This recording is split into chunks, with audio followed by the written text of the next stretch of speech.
Well, good morning if you are in Portland, Oregon. Good afternoon if you are in Palm Beach, Florida, or New York City, where I am, and I think my guest is at or nearby. Good evening if you are in the Escorial in Spain, in Paris, in the Savoyard, however we consider that, it's the Savoy, which is France, but it was also Italy. If you're in Weimar, if you're in Bucharest, Romania, if you are in places all over the world, including Africa, Asia, Australia, New Zealand, where people watch Fred Plotkin on Fridays on Adagio, the place where classical music happens. Adagio, as you know, is a video and audio streaming platform dedicated to supporting artists and to making classical music and opera available to fans all around the world. Today, my guest is Maria-Cristina Necula, who goes by Christina, so that's how I will call you. And she has written a book that, for me, is catnip, which is just, it's, I devoured it. I got high on it. I sniffed it. I kept going back to it. The book is called The Don Carlos Enigma, and it's about the character of Don Carlos, that opera lovers know from Verdi's opera Don Carlos and Don Carlo, but whose history goes back quite a bit further and who has appeared in many different forms that Christina has identified, but focusing primarily on a novel first, a play, and then an opera, although Don Carlos, let's decide, should we call him Carlos because he was Spanish? Yes, I think so. I think so. Okay. Yeah. Uh, Carlos appeared in many different versions. And I'm going to venture to say that I think that the Don Carlos that we get in these three works, the novel, the play, the opera, but also every other incarnation that we find him in, reflects as much the author, the times, the country in which the work was created, as it does the original character, who I think is largely misunderstood. And Christina, I'm going to start by saying that you do really something wonderful in the first chapter that I didn't expect, that you really tell the real story of Carlos, his father, his stepmother, let's call her Elizabeth, his birth mother, his grandparents. I wish there was sort of a family tree in the book that you could look at because it is very complicated. He was a royal who was a product of a lot of inbreeding, and he was misshapen, he was sickly, he was mentally disturbed for a lot of people, and he died before his father did.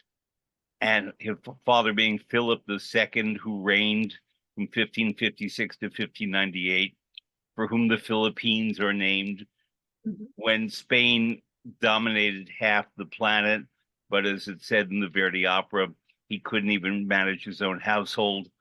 Um, Philip has become sort of a reviled figure through the different incarnations, but you're much kinder to him, although you say that he was not good at languages, but that he had a lot of virtues that I think we've forgotten. So if you would, please take as much time as you want and describe who was Philip, who was his son Carlos, and who were the other principal figures surrounding them in real life.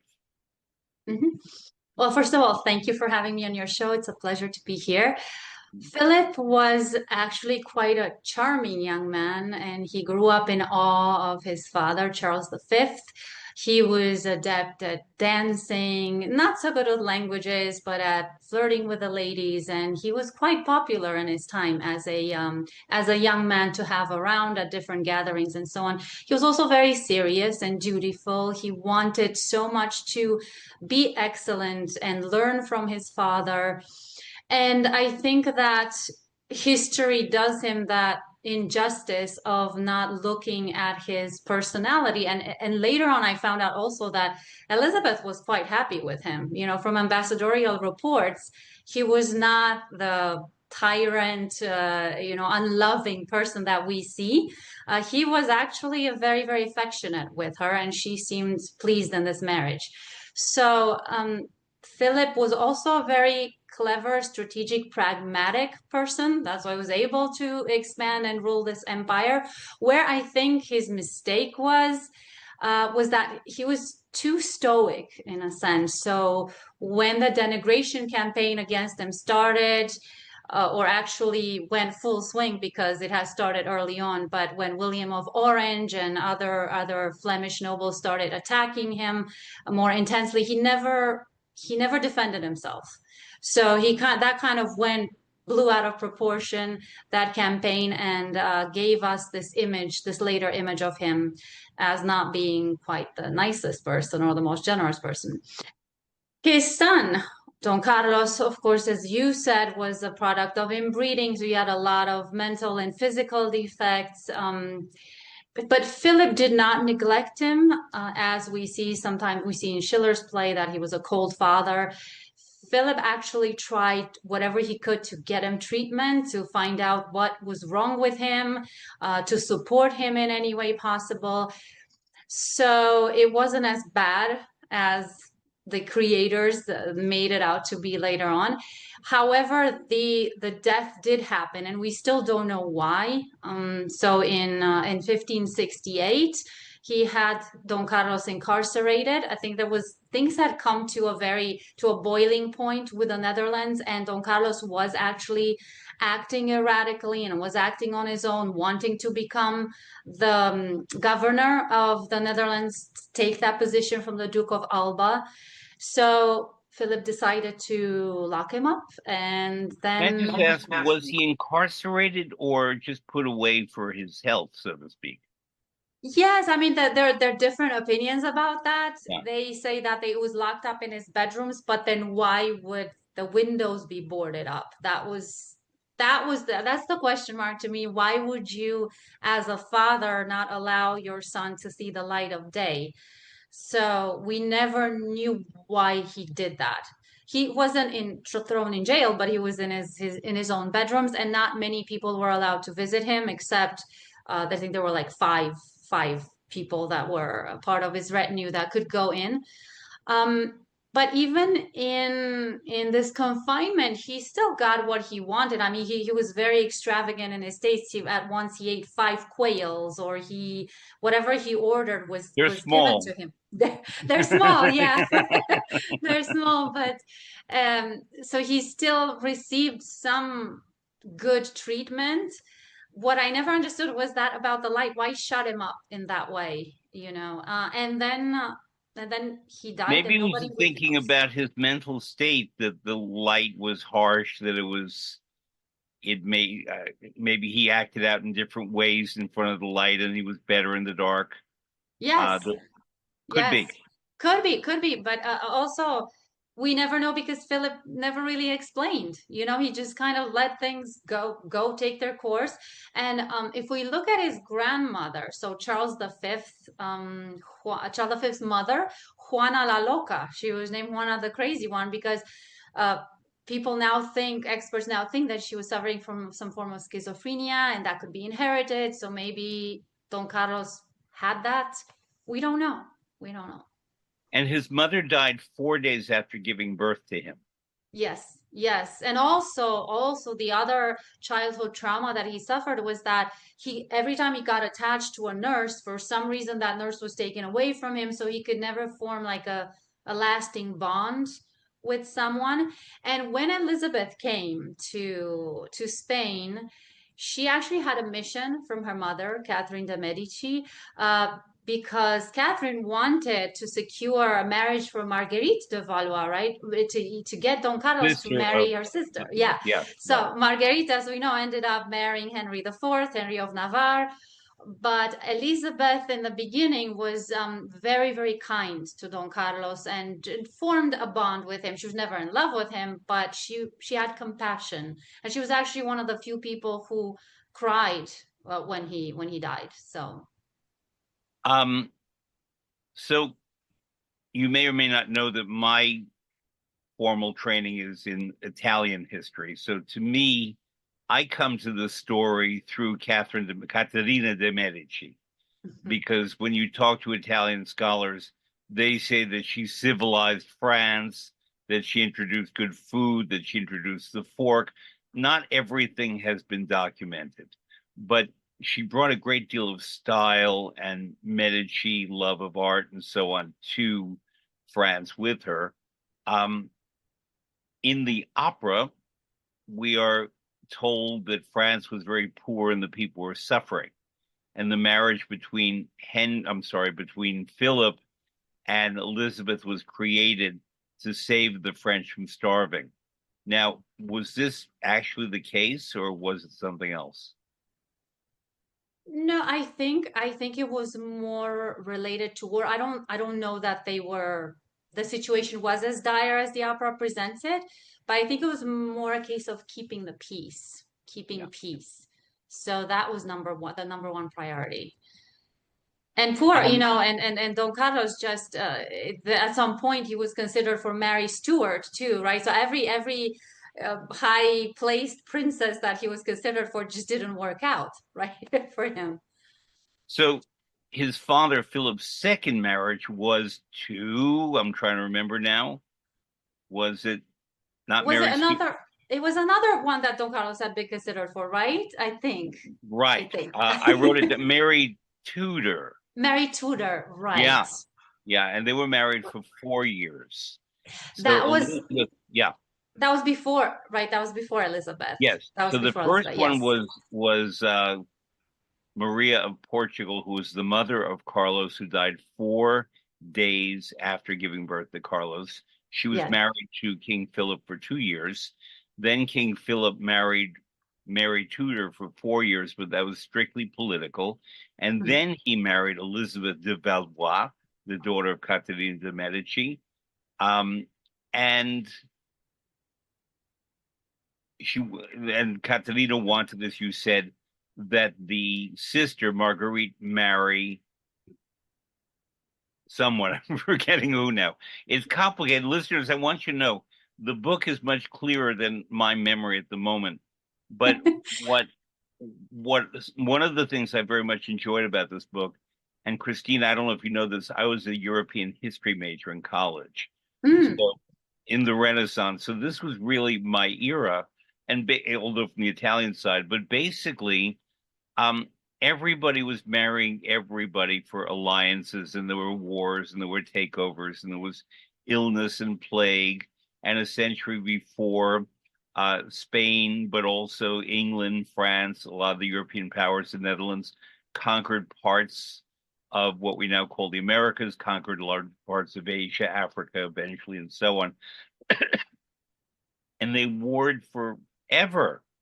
They basically warred formally until 1945, but there's still sporadic wars in Europe. There's Mhm. unfortunately one right now.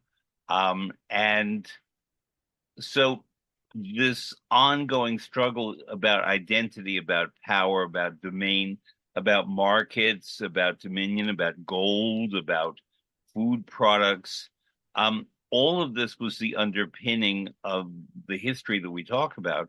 But in this particular story, the country or the land in question was called the Netherlands, the Low Countries, Flanders. Let's be very specific that right now Flanders is a part of northern Belgium and a little part of what we call the Netherlands or Holland, although Holland is actually part of the Netherlands. At that time, Brussels was a major center. Antwerp was a port, big port. Ghent. In Mhm. fact, Philip's, I'll get this right, one ancestor was born in Ghent and the other was born in Antwerp. I think Charles V was born Also, in Ghent. yeah. I believe so. Yes, yes, yes, And yes. therefore, you know, it was the European Union back then that, excuse me, they all moved around in borders all the time and they all took over one another. And certain large political entities like France and like Spain Hmm. and Switzerland in its little way tried to maintain territorial integrity and border integrity and fought over everything else, including the Italian peninsula in large part. Italy was just walked over by everyone and didn't become a country until 6 years before Verdi's Don Carlo came out. So, Don Carlos, actually.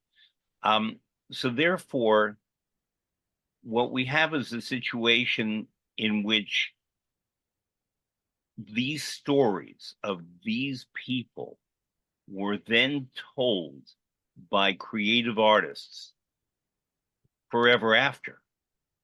And in your book, the Don Carlos Enigma, Variations of Historical Fictions,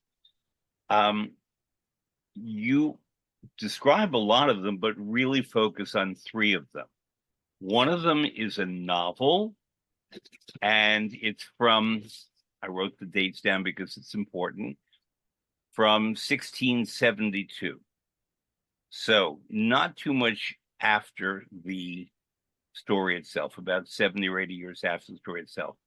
And it's in French, and it's called a Nouvelle Historique. In other words, an historical novel. Next came a German language play, not a German play, but a German language play by Friedrich Schiller, Don Carlos Infant von Spanien in 1787.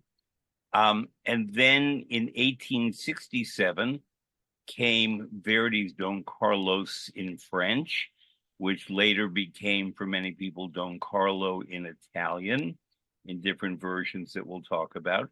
So what we have are three of the big European languages, French, German, Italian, in different centuries. Therefore, the creators of these works, I believe, and you tell me what you think, were reflecting their own times as much as the story that they received and chose to tell about Don Carlos, his father, King Philip, his stepmother, Elizabeth, and the other people who surrounded them and the court of Spain at the time.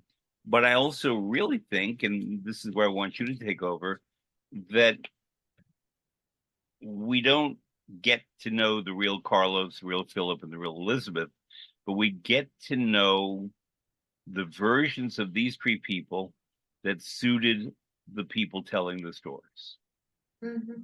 Yeah, I believe so. I believe so. And there's something about the French Nouvelle that is so striking in terms of how deeply he went into the psychology of the characters. But Saint-Réal was fascinated with the psychology behind human motivations, especially within a political context. So he spends a lot of time in the Nouvelle in the thoughts, in the thoughts that he imagines each character to have. So also in the nouvelle, there's a real life character. Posa doesn't exist, but we have Egmont, right? So Yes. that anchors it even more in history, because technically what Saint-Réal did, he wrote this at a time when there was a very fine line between the nouvelle galante, all those romances and intrigues, and the nouvelle historique. So he moved the dial a little bit further towards the historical novel, but at the same time keeping the interplay of courtly intrigue, and just as you would have in the Nouvelle Galante. So I think he adopted the style of the times, pursued his own interest in the psychology of motivations behind political actions, and moved it a little further to make this into a, I don't know if it's the first, but it is one of the first historical novels. Yeah. So you named someone that I was going to ask you about. When we hear the name Egmont, if people know their Beethoven, they say, "Oh, the Egmont Overture," but they don't go any further than that. Mm-hmm. Who was Egmont? Right, he was a very famous count, and he fought for Spain. Felt Flemish, right? And he fought for Spain, and despite his bravery, he was executed because the Duke of Alba wanted to make a public example of him. So he had a very tragic fate. And then we have Egmont appearing, of course, in the Egmont Overture. That's because of the relationship between Beethoven and Goethe. So you have all these intricate connections, and Because Goethe had written about Egmont. as Goethe had written about Egmont, he was a very tragic figure, and they say that Posa, the later Posa, is based on him. Right, we're A going to get to nobleman. that. I have Yeah, yeah, I know. I'll get there. when we get to Schiller. But Uh-huh. I wanted to lay the foundation here because you, especially, and I, to some degree, am conversant in all this stuff, but not everybody listening to us is. But they know the opera Don Carlos by Verdi. And so what I want us to do is sort of kaleidoscopically go backwards in time, first to the real people as we did, then to the first important, I'm going to call it a reiteration of who they are rather than iteration, Hmm. and talk about them, because to what degree do these characters and Egmont in this historical novel published in 1672 reflect the times in which the book came out? Hmm. I think they do, and I think it also reflects a certain uncertainty that Saint-Réal himself had in terms of sponsorship, and in terms of having sponsors, and in terms of being supported, and the whole aspect of courtly life. Like he was trying to get into the circle of les précieuses, right? You had these women salons, and they supported a lot of authors and so on. And I think that is the landscape on which the Don Carlos view in his eyes is taking place, because of his own experience. And you don't see that so much in Schiller. Yeah, there is intrigue, but there's a certain type of ceremony and ritual and ornate language that is so true of that time and that style, and navigating love, even in terms of a pragmatic sense, because Saint was looking at where is his next support coming from, and who is he going to anger or not. So maybe it's less romantic than Schiller, I would say. And So his more, full name yeah. was César Bichard de Saint-Réal. Yes. And so the way you describe it, do you think that he wrote this book for an audience? In other words, he perceived that he wanted to please and sell his books to these groups of women. Was there that?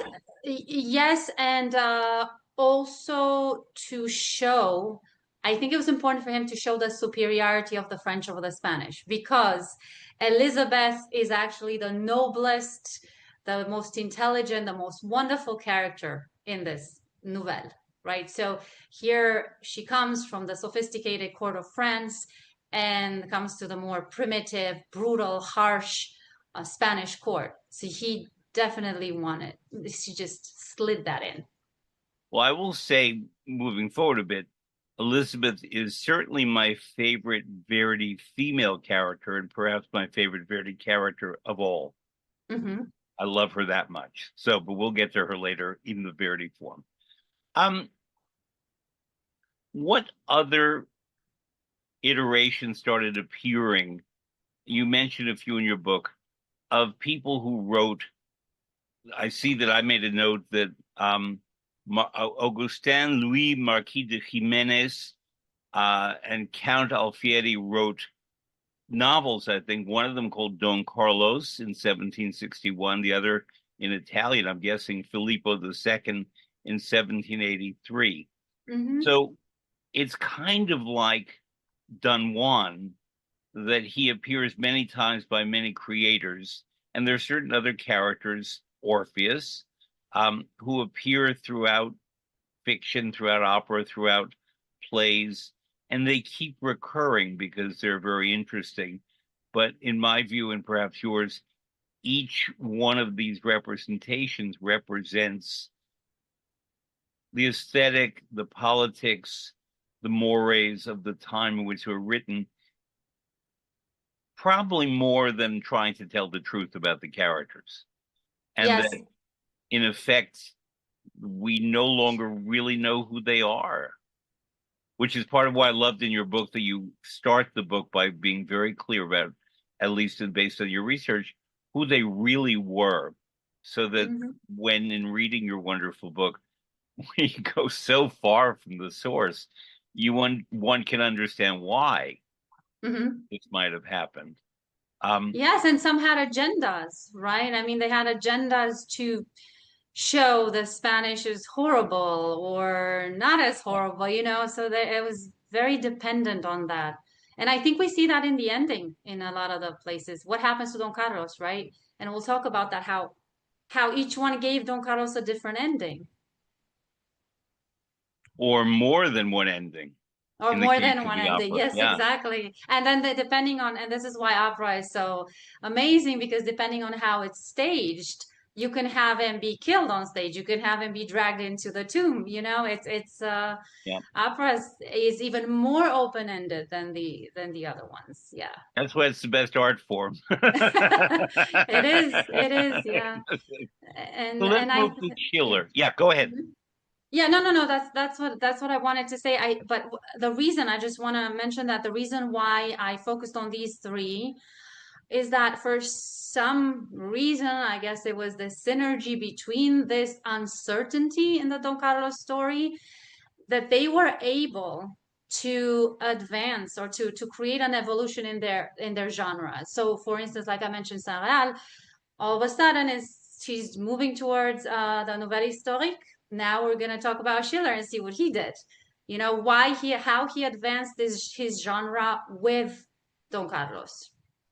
So about Friedrich Schiller, who's a hero to many, myself included, um, he was living in the 18th century in Weimar, in Stuttgart for a while, in different parts of what we now call Germany. But Germany was not Germany then.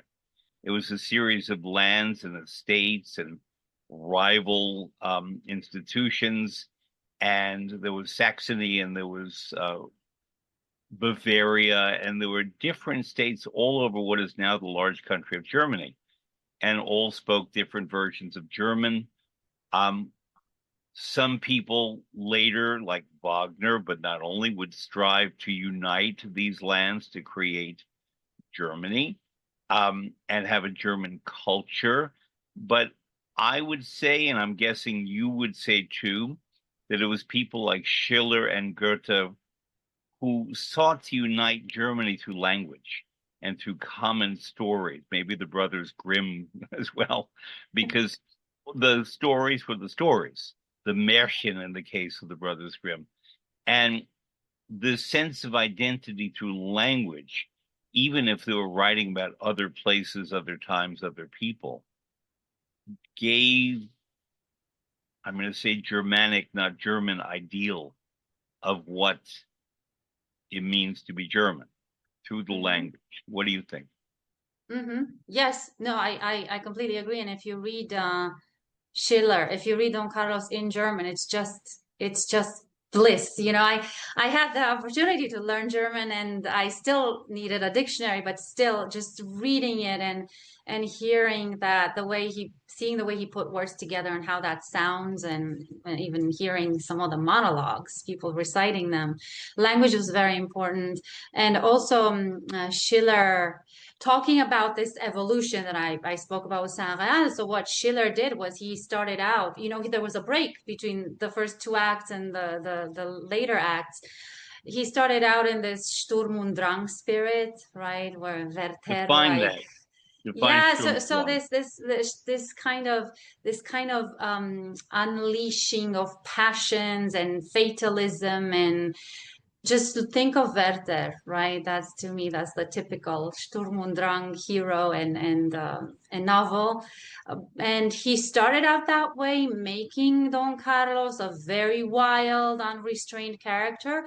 But later, after he took this break between the first part and the second part, you see in the play, even in the writing, that it gets much more cerebral, intellectual, restrained, analytical, philosophical. So he's moving towards what we later call the Weimar Klassik, the Weimar classicism, where you have these principles, these aesthetic principles and philosophical principles that restrain that unleashed emotion more. They want to represent the principles of philosophy, the principles of humanity, and we can see that so well especially in the confrontations that we know, right? Philip and Posa, and Philip and the Grand Inquisitor.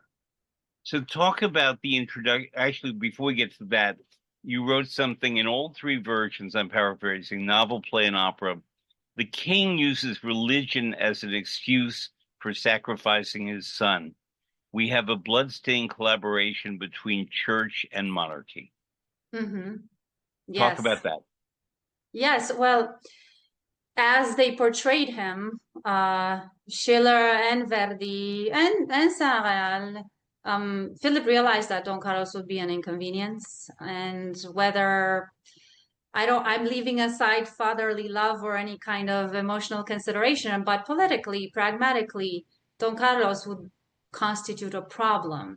But then how could he murder him without the sanction of the church, of God, because he would feel damned anyway? So I think he alleviated his own pangs of conscience by collaborating with the church and saying, you kind of shift the blame over to the Inquisition.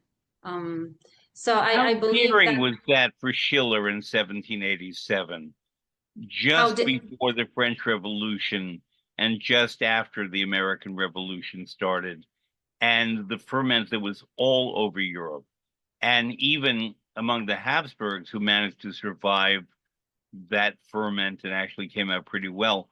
But Austria, the Austrian Empire, was very linked to the church, was very Catholic. The Spanish royals obviously linked to the Catholics, the French differently for all the obvious reasons. But and Italy was not yet a country, so that doesn't count.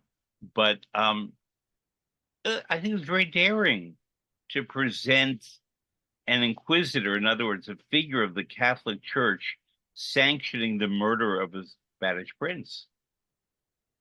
It was, but it was also fueled by the spirit of revolution. I think that he had this momentum. I would venture to say that it was more daring for Verdi, right? And then he even faced his own inquisition at the time with Don Carlos, as I write about that. But Schiller, I think, just caught this momentum.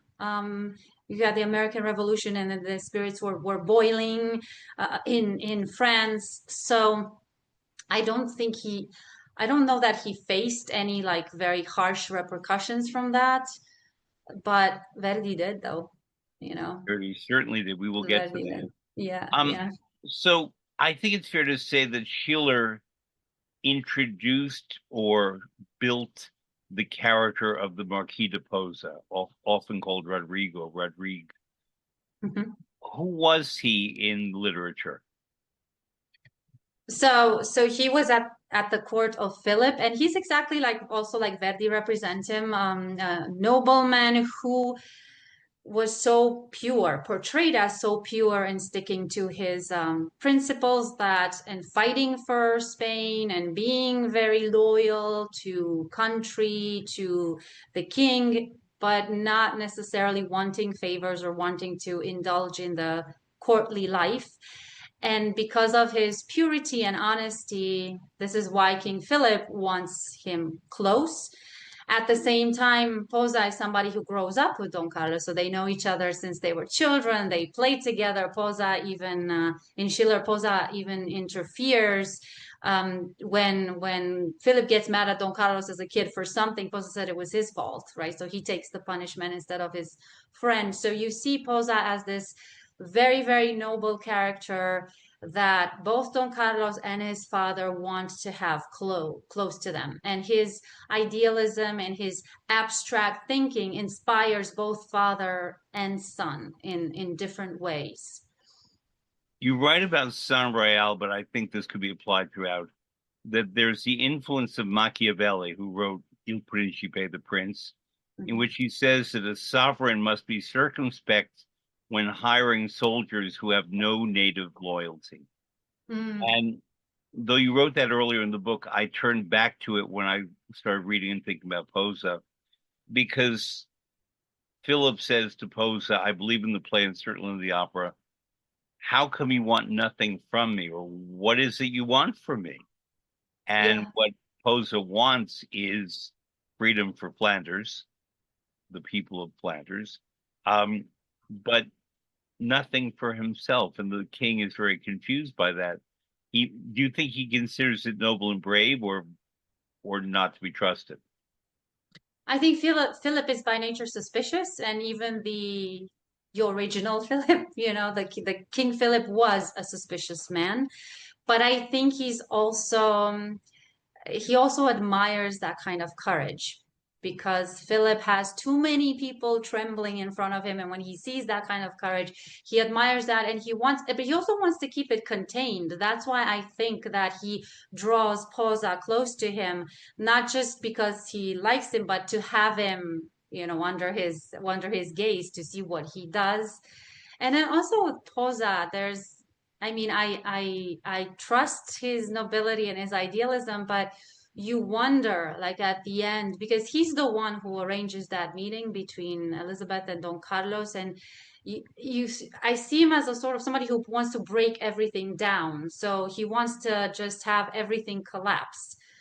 So he does have that agenda, not just for the love of Flanders, but the actual structure in Spain at the time. He feels like a true revolutionary to me, Posa. So I agree, but one thing I've always wondered about Posa in the play by Schiller and certainly in the opera by Verdi, to put in the bluntest terms, he's asexual. Mm, And yeah. just about every other character in opera and literature in what we read has some stirrings of lust, of sexuality, of identity, whatever we want to call it. And I don't like vocabulary like that. But he doesn't seem to have anything going on in that regard for anyone. Yeah, it's And true. And some productions have interpreted him as being in love with Don Carlos, right? right. But you're right. And I speculate later on that because Posa is an invented character, he stands for literature. He stands for the fiction of this whole thing.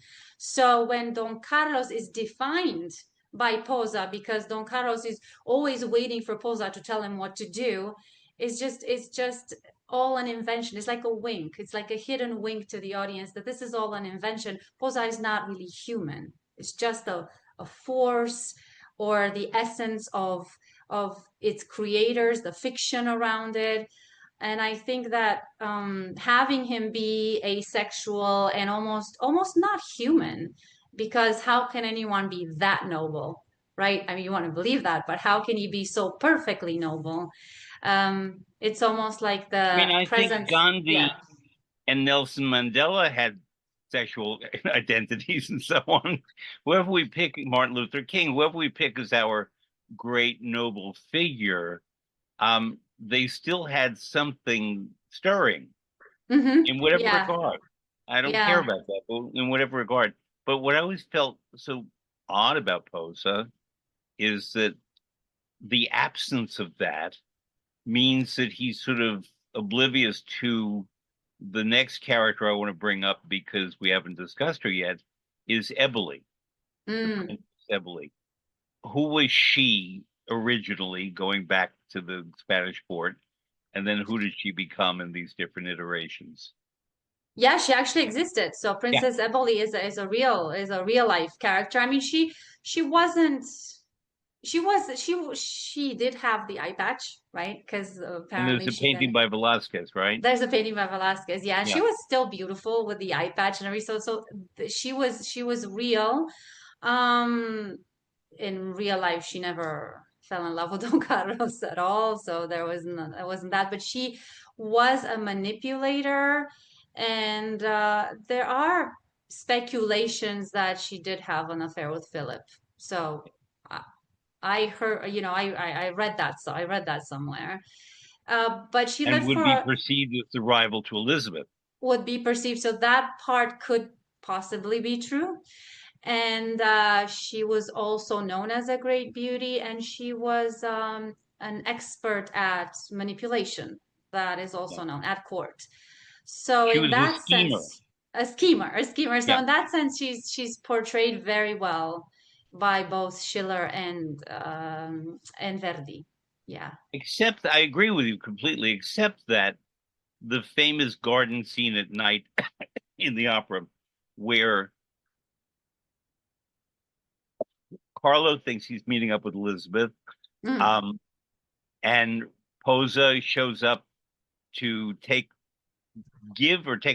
away incriminating papers from Carlo.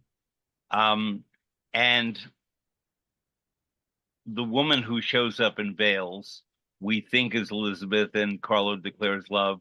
And then it turns out to be Eboli, and she says, aha, now I got you, and now you have to be mine, and so on. Um, I love the scene because it's fantastic music, but as is the whole opera. But what I never believed in it is Rodrigo Posa really seems clueless about the sex part. He just, Yeah. and that's the librettist in Verdi, and Verdi understood sexuality fantastically well. But it just seems like there was something missing in that character, who for many people is the most noble, admirable character in the whole opera. I prefer Elizabeth, but I can see where a lot of people would love Posa, and he has the best music, and for many people, and there's a lot to admire about him. But what are Mhm. your feelings about that in terms of dramatic plausibility? I don't care what his sex life was, but dramatic plausibility. I always felt that it it's the one false note, an otherwise masterpiece. Yeah, I agree. Unless, and again, that depends on direction. You could have him, you could have the stage direction imply that, either he's attracted to Don Carlos, or either he's actually attracted to Eboli, but he hates her at the same time. But if you were to strip away the staging, yeah, he's not human in that sense. Yeah. Posa, yeah. Maybe the idea is he just represents those principles. That's it. He's like a. And the other thing I've seen that was so interesting, there have been a couple of productions that show Don Carlos as crazy, like in a mental hospital. I think it was a 2017 one, Varlikovsky, I think he did one One in where, Salzburg I saw that was that. yeah, Yeah. so what if these things are happening in his head? What if this is all his Actually, no, mental. Vienna. Vienna, yeah, yeah, yeah. And it was Ramon Vargas, and he was in sort of a playpen, and he was because in Spanish infante means the child prince, whatever, and they Yeah. took that way too far, and it was very stupid that infante infant, and therefore they made him like a baby in a Hmm. playpen, and they were rolling the playpen around the stage. Not good.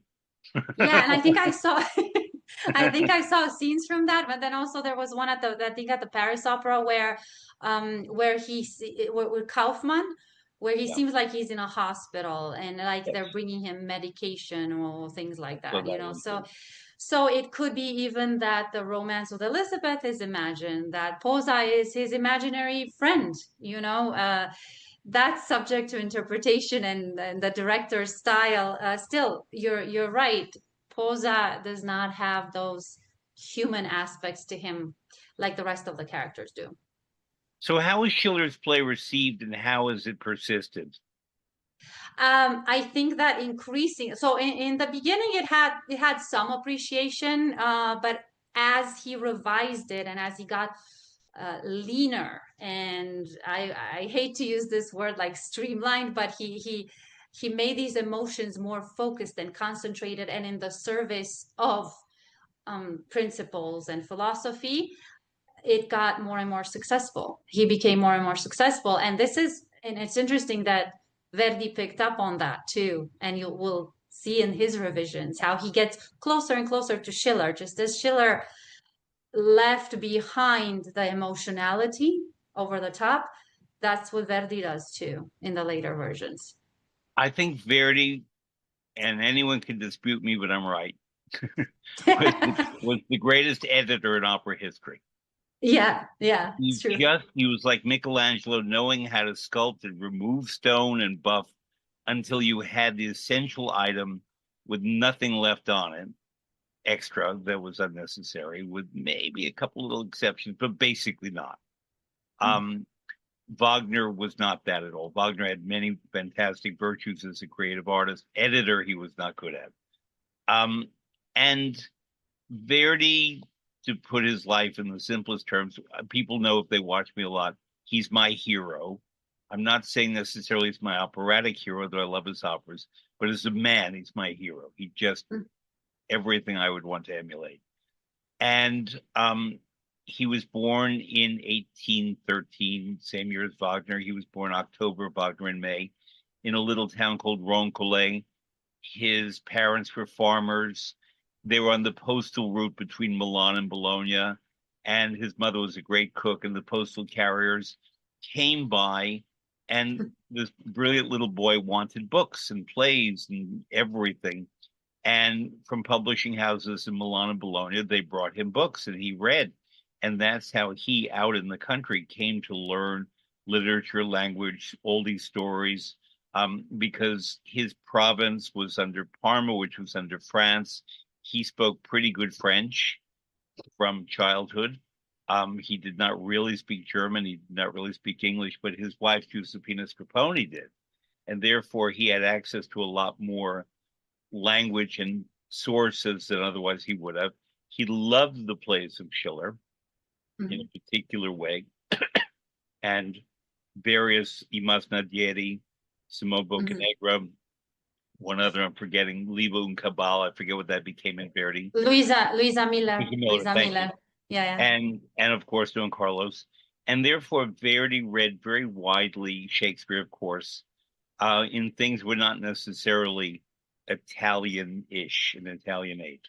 But for Verdi, he almost always sought to have moral dimensions, political dimensions that were not overt, but if you're open to the message which came through the language and through the music, I think Verdi also, better than maybe any opera composer, people can hold me to this, maybe Mozart on occasion, understood family dynamics better than anyone else.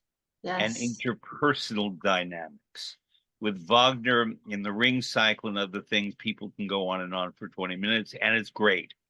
But what Verdi understood was conflict and friction, and how love for country conflicted with love for someone else, how a sense of injustice was supposed to inflame you and fire you and make you do great things or attempt to do great things in the name of doing the right thing. Verdi was, I think it's fair to say, at the very least, skeptical about religion. He might have been an atheist. He might have been a little less an atheist. I think that you can say that some of his music is deeply spiritual and religious, and he gets that completely. For example, the fourth act of Otello is very religious. Nabucco, in a different way, is very religious. I mean, there's religiosity, but there's also anti-religion. And, I think, to take the current term, you could say that you can love Jesus and hate the church. And yeah. And Verdi probably understood that pretty well, although he didn't pronounce on it too much. But he was agnostic, I think it's fair to say, at the very least. But nonetheless, also La Forza del Destino is very religious, although a bit mocking of religion too. He was very complex. He was very culturally and socially sophisticated. And by the time he reached the story of Don Carlos, which we know was adapted from the Schiller play, they say that, he was already a superstar composer. He had written Rigoletto, Traviata, Trovatore, Ballo and Maschera, Simone Boccanegra, Macbeth, all Louisa Miller, all the great works that we know of, and still had more to come, including Don Carlos, Aida, the Requiem, Otello, and Falstaff. And he was approached by the Paris Opera, which wanted a grand opera in the form that would include a ballet, that would be large, that would be dramatic, be in the French style, and frankly, in French. So this was not his first French language opera, but it was written to a French libretto. And I think that's important. And I want to know what you think, because like it or not, when you write music for a specific language, the music is different than if it's translated into another language, no matter how good the translation is. And this was done first in a 5-act version in French. Talk about that version that came out in 1867 in Paris, March 11th, 1867. Yeah, so I love that you said that you brought in the language and its effect on the music, right? Because language has its own prosody, so its own sonorous quality. So you're going to express something in French versus Italian, the transmission of emotion and how that is going to be received it will be different. And that colors the orchestral score as well. I firmly believe that. So actually, the original version has, even before the premiere, so in 1866, has some music of the woodcutters, right? That was the woodcutter scores that is beautiful to me, and I think it was done very rarely. Once, I think that the Jonas Kaufmann, the one with Jonas Kaufmann had that, but for the 1867 premiere, he cut that part. Yet it's still the five act version, and to me, that is the Don Carlos for me. So, and including, French. it has the ballet as well, because Right. French grand opera required ballet. But to me, that is Does the the Don ballet Carlos. come in the story? Sorry. Oh, the Where ballet. I've seen it. I believe it's when I've seen it portraying the relationship between Eboli and Philip and Don Carlos and Elizabeth. So if I'm not mistaken, is it third act or Yeah. don't quote me on that. Yeah. I want Because listeners to a lot of people understand, cut it now. It's cut now. You don't right? see the ballet. Yeah. Even Verdi cut it for 1884. Yeah. I want listeners to understand that, in my view, I'm guessing in your view too, Christina, there's no definitive version of Verdi's opera, Don Carlos, Mm-hmm. because he created different versions. Um, the first production I ever worked on was with Claudio Botto, who was sort of a completist. And there's a recording with Domingo as Don Carlo in Italian. And there's a lot of extra music in that you don't find elsewhere.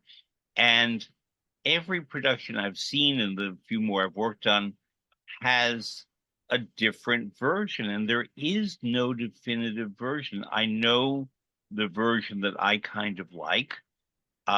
It's not everybody's favorite version. My preferred version is the 5-act Italian that Ah, appeared in yes. Bologna in 1867, but in the fall of 1867, because it premiered in Paris, where it had 43 performances at the Théâtre de l'Opéra, which is a lot. It didn't get the greatest reviews at first, but then it really picked up. But then it was Mm-hmm. brought to London in June of 1867 Mm-hmm. and was translated into Italian and had no Act One, the so-called Fontaine-Bleau that we'll talk about in a moment, or the ballet. So that's the London version, even before it had its Italian premiere the same year in Bologna. So Mm-hmm. one of the most traditional cuts, when it's cut, is Act One, the Fontainebleau version. Talk about what happens in that, and would you keep it in or take it out? Oh, I would definitely keep it in Yes. because that yes, because that just adds an extra dimension to the drama. So this is where, and I would keep in the woodcutter's chorus because that sets the tone for the misery that you later find out what's going on in France at the time, the poverty, the misery. But let's say with leaving the woodcutter's chorus out, so in the Fontaine-Bleau scene, you see Elizabeth lost in the woods, and she has this chance encounter with Don Carlos, who disguises his identity and says he's with the Spanish party here, and he's here on behalf of her future husband, Prince Don Carlos. But then he shows her a portrait, and there's this beautiful scene between the two of them that's the closest to a love duet that Don Carlos comes to, right? I think that's it. There isn't, unless you consider Oh, the last the act. friendship, and the last act is more heartbreaking, right? It's like a But parting it's a duet. love duet, although in that one he refers to as Adio mia madre, my Yeah, mother. so I don't know.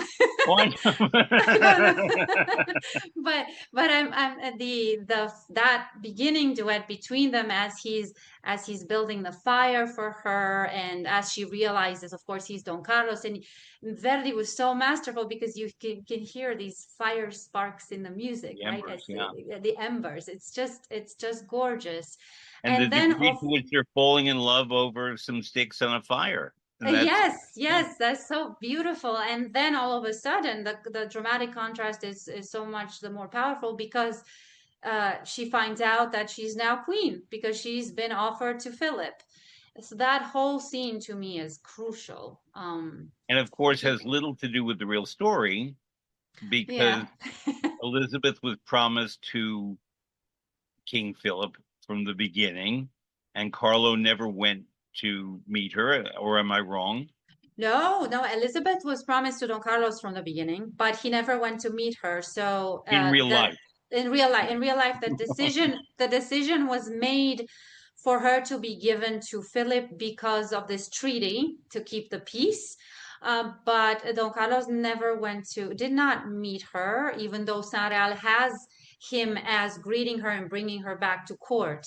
I think she met Philip's proxy, and then she came to Spain. Okay. But there was no fire, there was no falling in No. love, no. Um, but anyway, it's a gorgeous love duet. I believe it sets up the whole story of what Hmm. follows in the opera, but also musically, not just dramatically. Yeah, yeah. Because, let's take Otello, which came later. Verdi basically cut out the whole Venice act in Shakespeare's play, and they referred to it, but it's set in Cyprus. Yeah. And what a lot of people are saying is, well, you can just refer to what happened in Fontainebleau, but you don't need it. But my answer is Verdi didn't compose a Venice act for Otello because he felt you didn't need it.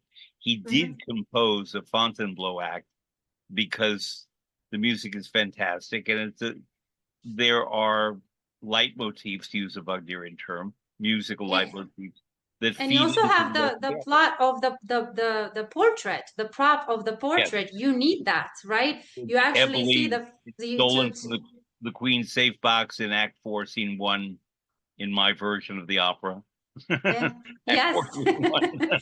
Yeah, no, you need to see that. I think you need to see that. Yeah. So here's another problem issue.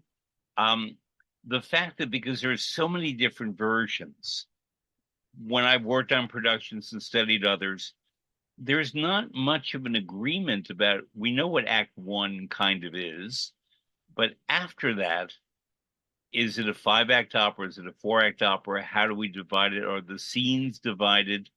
Um, the auto da fe, which is this big thing in the opera that comes in what I call Act 3, Scene 2. Hmm. Hmm. But if you don't have a solid sense of the construction of the opera, it's very hard to direct it, to coach it, to conduct it, to sing it with a sense of narrative flow. Hmm. Because a production, as I said, my ideal production would have it broken up that way.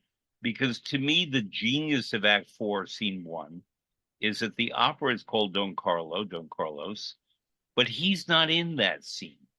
But it's every other character, the king, the Grand Inquisitor, Posa, Eboli, Elizabeth, their relationship to Don Carlo is kind of like in Don Giovanni, where all the other characters sing about Don Giovanni when he's not there. And Mm-hmm. here's the case in that act where he's not there. And to me, it's a stroke of genius that Verdi and his librettist Camille Duloc. There was another one, Joseph Marie, but he died in 18, I forget exactly when, but he didn't live to do the whole libretto. So Camille Duloc took it over, adapted from Schiller. But I think that's just brilliant because we have this image of Don Carlo, whatever image we have of him, but he's not there. And yet Mm-hmm. his being forces the Inquisitor to say we have to kill him, forces the king to lament Ella Jemima Mo, that Elizabeth never loved me, because he's opened the safe box and finds the portrait of Carlo that we were talking about from 3 acts before. Posa shows up to defend Carlo. Elizabeth feels betrayed by the king. He slapped her. Soccorso la regina. Let's help the queen. And then Eboli sweeps in, completely hypocritical. I have to help save the queen. And then it's revealed that I love Carlo too. Oh, you loved him too. Yes, but I have another confession to make. I was the lover of the I was the lover of the king. And then she gets the choice of the convent or exile. And then she sings this stupendous aria that Verdi wrote called O Don Fatale, which O Don Fatale is pretty good in French. I like it more in Italian with the ending vowels, Mm-hmm. um, in which Eboli curses her beauty with her eye. Now with some productions, now they don't have an eye patch. They should, because Mm-hmm. Eboli had it. And Tatiana Troyanos, I worked on a production with her in 83, I think, had the eye patch on and cursed her beauty and tore off the eye patch and sang it, keeping her eyes shut the whole Wow. time and darting Huh. about the stage. And then she has to find the documents, O Celle Carlo, and she looks down and moves her head like this so she could read with one good eye. Stage brilliance, singing Wow. brilliance. And the stage director, and I wish I could remember right now who it was, I don't think it was John Dexter, um, at the last concluding notes, when she vows, "Undi mi resta," I just have one day left, I will save him. The curtain comes crashing down as Eboli finds her way up the stage with the one eye and goes Huh. out the door as the curtain crashes. You've never heard ovations like that for anything. That's brilliant. That is And brilliant. it Yeah. was just the most perfect staging. So unfortunately, when I've seen it everywhere since, and they don't have that, this conclusion to this magnificent scene in the act, and there are two more scenes, um, that it's disappointing until, and then I promise I'll stop talking. What's my favorite opera? Um, to me, the greatest moment in the opera is the long aria by Elizabeth, Tu che le vanità conoscesti del mondo, you who knew the vanities of the world, speaking of Charles V, the grandfather of Carlo, grandfather, yes. Mm-hmm. And it's to me the Italian Liebestod, but better, because the Mm-hmm. Liebestod is short and then she dies or doesn't die. But with Elizabeth, it's a summation of the entire opera, the entire story, as told by Schiller and by Verdi, not so much the original. And it's a summation of everything that comes almost at the end, almost. And it's just spectacularly beautiful. And when I've heard women like Montserrat Caballé, especially, and Morella Freni, and many others, but I'll name those two particularly, it's just jaw-droppingly beautiful. Mm-hmm. And there's no other situation in opera I can think of in which one character does a summation of everything. there are other wonderful endings in all composers, but there are different kinds of their group endings. And this is not quite the end because Mhm. then the conclusion comes. And now I'm going to hand back to you because you said there are so many ways that Verdi and stage directors can end the opera. Talk about some of those, and then which one, how would you end it? Hmm.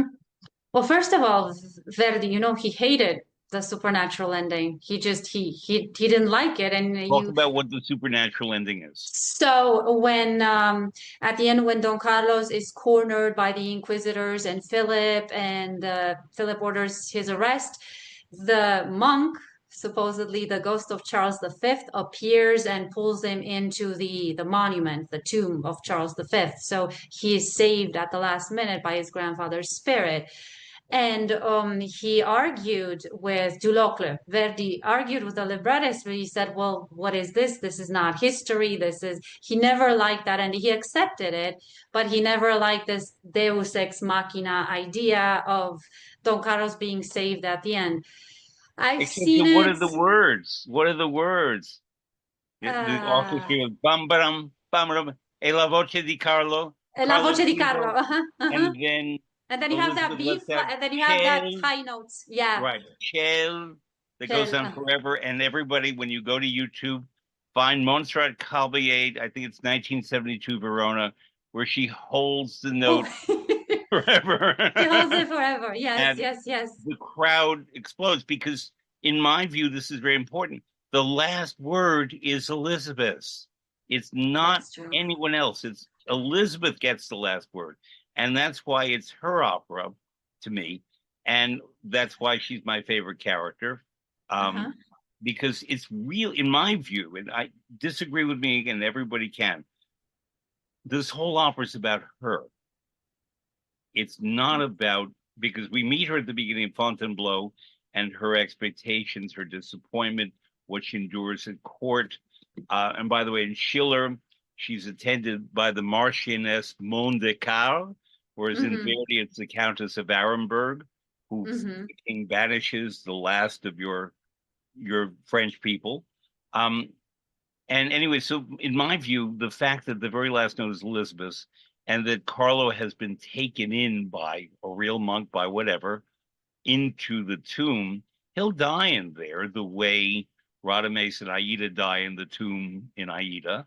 But he'll be protected because he's been taken because I also think that given that Verdi was arguing how hypocritical the church was, but that there is a real spiritual religious side that is represented by Elizabeth and perhaps by the monk.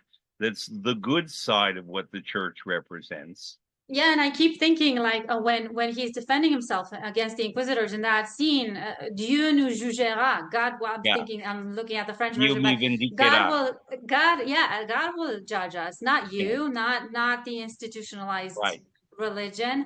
And then right. also, this is a very clever dramatic device. Have that last note, the high note, be Elizabeth's, and then it kind of distracts from the supernatural ending, right? Because Yeah, this is what your focus is in her anguish, her scream, yeah. her release. So then that's real, and maybe it's not so blatant that Don Carlos is being pulled away by a spirit. So I don't know. It's Because a a thought. recent production I saw, he was stabbed, killed, sworded, whatever, I don't and like that. I and do. falls down over the tomb of his grandfather. Yeah, no, I hate that ending. Yeah, You can't show human intervention in the Don Carlos ending. Maybe you just have it as a blackout, maybe, but not have him killed on stage because it's not even history. He was not killed in public. However he was true. killed, we won't know that. We will never know. But this is my big question, my dear. Are we supposed to honor history? Are we supposed to tell good stories? Or No, both? we're of course, we're both, both. I mean, Yeah, we're supposed to tell good stories, and that's why these creators, I think they got inspired by the aura, the mystical, mysterious aura around the Don Carlos story, because we don't know, right? So we never will. Who's gonna know how he actually died?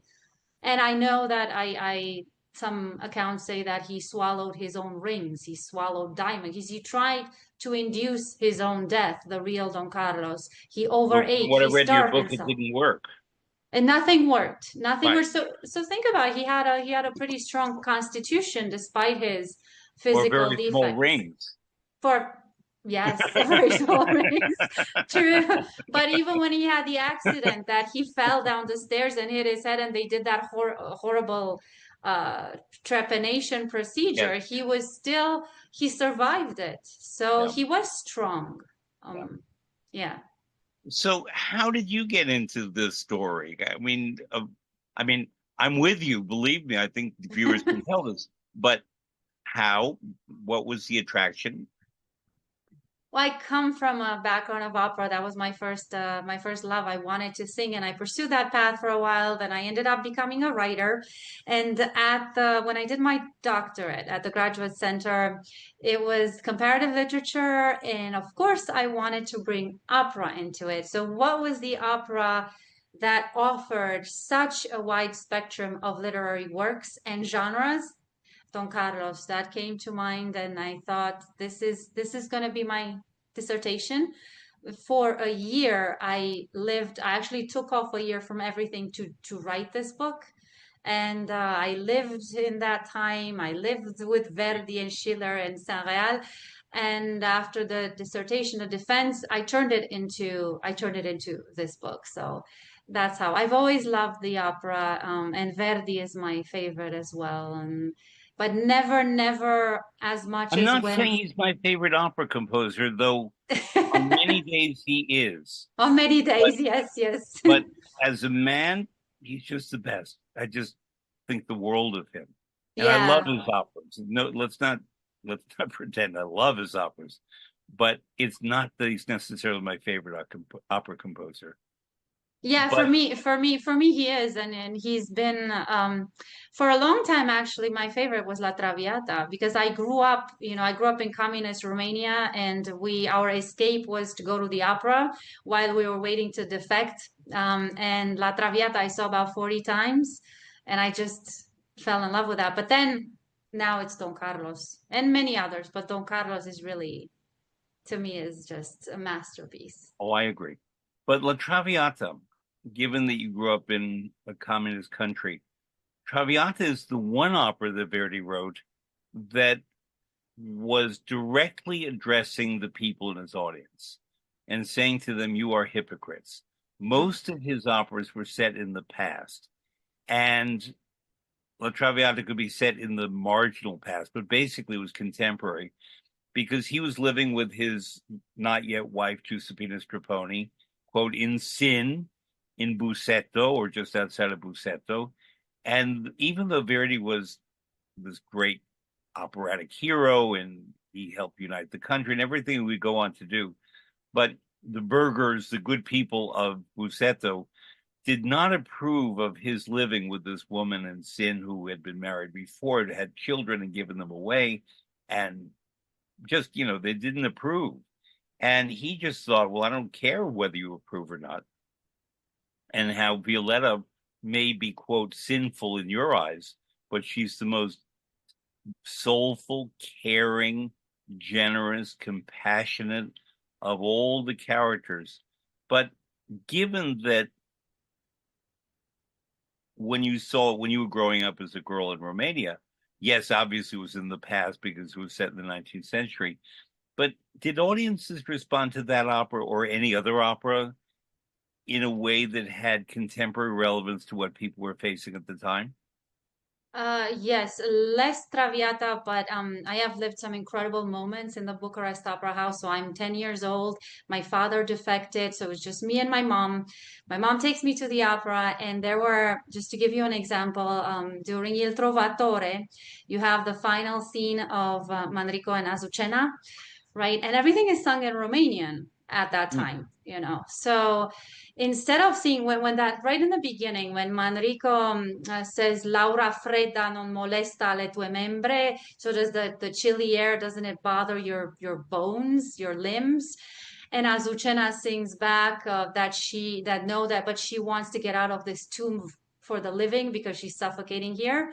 At that moment, instead of singing to each other, now keep in mind that it was winter. The audience in the Bucharest Opera House was wearing coats and scarves and Yeah. hats and gloves because there was no heat, right? So Manrico turns directly to the audience and sings to them in Romanian, "Aren't you feeling a chilly breeze? Or doesn't the chilly breeze bother you?" And then Azucena does the same. Instead of singing to him, turns directly to the audience and she says, "No, I want to get out of this tomb for the living because I'm suffocating." So all of this public defiance of the regime without any fear, using the operatic libretto. And that moment, the entire audience just broke down, applauding, crying, laughing. It was such a special moment of connection between performance and audience, and defiance in public, which was dangerous. But the thing is that the Securitate, the secret police, was not watching the opera house. So they thought, opera is old, who cares? They're not gonna be subversive. They knew, I guess they never knew Verdi, right? They never knew Right. what it could do. But there were moments like that when opera sung in Romanian could create these moments of complicity and connection with an audience that was suffering. Because these were the people that had to bear the brunt of Ceausescu's oppression every day. So, yes, that's why opera is so ingrained in my psyche, starting from that age, right? When I was a very young man, in April of 1979, um, I had the chance to work in West Berlin at the time when the wall was still up and West Germany was far away and East Germany surrounded Berlin. And there was the completely illuminated and somewhat rather very decadent West Berlin and the very buttoned down East Berlin. And if you were staying in the West, you could take the U-Bahn, the underground train, to East Berlin to buy books, to go to a cafe, to go to an opera or concert. And I went to a performance at the Komische Oper, not at the Unter den Linden, of Tosca. And in the last act, very last act, when she climbs up to the parapet of the Castel Sant'Angelo and turns and says, "Oh, scarpi avanti a Dio," and jumps off, it was not the Castel Sant'Angelo Rome, it was the Berlin Wall. But it was not the Berlin, it was just the East German side, which is to say completely bare, no graffiti, no nothing. But the audience recognized it. And when she jumped off, in effect, to freedom in West Berlin into the Spree River, the audience went wild, not because of Puccini, but because of what that represented. So I know exactly what you're talking about. That is amazing that Yeah. they could show that and nobody censored them, Well, right? I I mean, asked that's why, because I said I work in opera and I'm interested in your production. They said, "Well, we try not to spend extra on scenery." So we're being that was very just a wall. I mean, economical.